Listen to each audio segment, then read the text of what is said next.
अंग्रेजी सिकौँ। अब यहाँ हेर्नुस् के लेखेको छ यसमा, प्लिज स्पीक पोलाइटली। प्लिज भनेको कृपया, यो स्पीक भनेको बोल्नुहोस्, अनि यो पोलाइटली भनेको विनम्रताका साथ।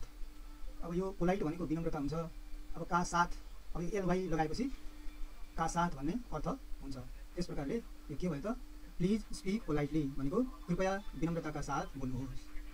अब हामी अंग्रेजीमा विनम्रताका साथ कसरी बोल्ने, अब यहाँ सेन्टेन्सलाई हेर्नुहोस् के छ यसमा, आई भनेको म, एम सरी, एम भनेको छु, सरी भनेको दुखी, म दुखी छु पनि हुन्छ, माफ गर्नुहोस् भन्दाखेरि पनि आई एम सरी भनिन्छ, अनि म दुखी छु भन्दाखेरि पनि आई एम सरी भनिन्छ। यसको दुईटै प्रयोग हुन्छ।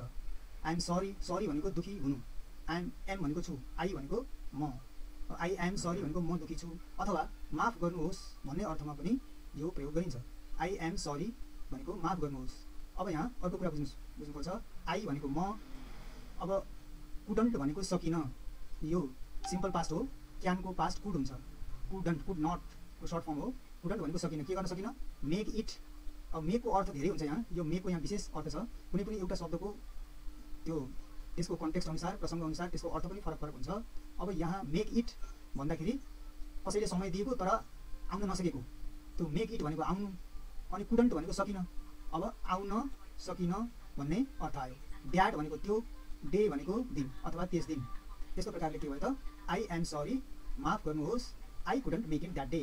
यस प्रकारले के हुनु भयो त, I am sorry I couldn't make it that day, I am sorry I couldn't make it that day भन्नु पऱ्यो। प्लिज स्पीक पोलाइटली, कृपया विनम्रताका साथ बोल्नुहोस् भनेर भन्नु पऱ्यो भने प्लिज स्पीक पोलाइटली भनेर हामीले भन्नु पऱ्यो।